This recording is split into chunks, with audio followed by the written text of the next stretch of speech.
लेला लोगन, बड़ा भाव से हमने लुआ बेचे आइल बानी। अरे अरे ए बलमुआ, अरे काहे हमार करे जा ई मंदा में ई कवन धंधा खोल देला। अरे मंदा में तो ई धंधा चली। देखा हम अपने नैहर से रुपया मंगवा दे हाय हाय हाय, और कौनो दुकान दौरी खोलवा दे, लेकिन ई धंधा छोड़ दे। बात पगली सुन हमार बात, बोला नौकरी करो सरकारी नहीं तो बेचो तरकारी। अच्छा तो सुन हमार बात, बोला बीएड के नौकरी न मिलल सरकारी। अच्छा तो नेनुआ बेचबा। हम पढ़ल लिखल न बानी। बीएड के नौकरी न मिलल सरकारी, तो गौवा में घूमी घूमी बेचब तरकारी। गौवा में घूमी घूमी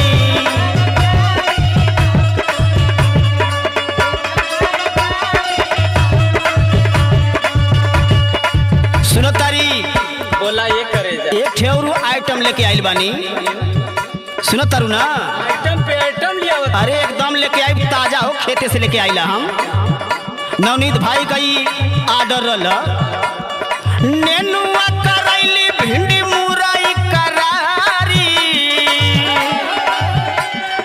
नेनुआ करैली भिंडी मुरई करारी, त गौवा में घूमी घूमी बेचब तरकारी। गौवा में घूमी घूमी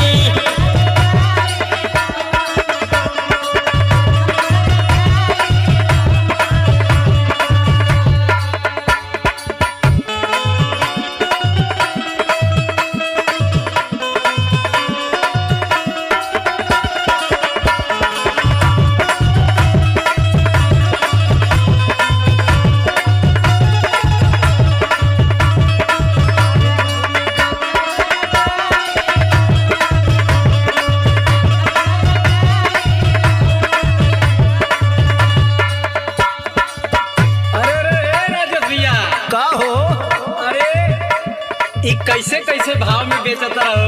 अरे सस्ता में, सस्ता में। अपने मैडम के तनी साथ में ले लेता तो कुल सब्जियां तहार बिक जाता। अरे मैडम का ले, मैडम के साथ में जनता हवा की तनी सा बीमारी कौन चलल बा, कोरोना वाली ना। अच्छा यही से ना लेके चल। अरे लपक जाना नवनीत और रविंद्रा एकदम हमारे जान के गाढ़े पड़ जाला सर। हमार खचिया छोड़बे ना करला सर, तो कैसे हम बेचब। शहर में अररुआ ऐसे मानियो। तो सुना आई का लेके आइल बानी। घरे घरे खीरा बेचाई खूब भाव से, मोटे मोटे बा।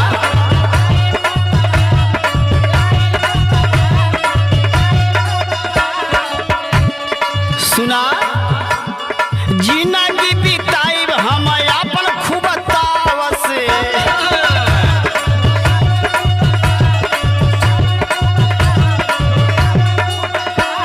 घरे घरे खीरा बेचाई खूब भाव से, जिंदगी बिताई हम अपन खूब ताव से।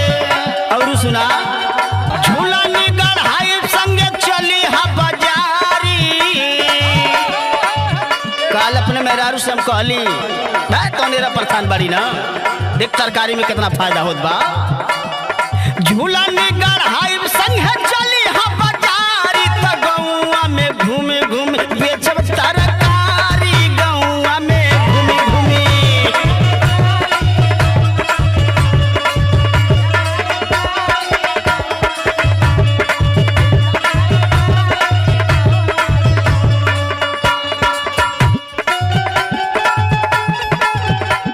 हमार निशाना दूसर का तरकारी में चले का।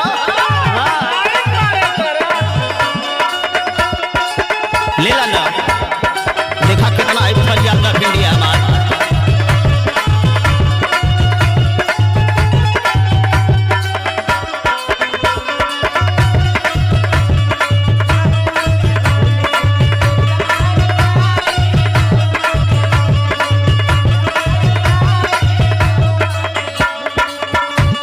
ए संजय भैया, बोला तरकारी बेचले का हमार कुछ अलग हम लेके आइल बानी। हाँ अगला भविष्य हम देखत बानी ना।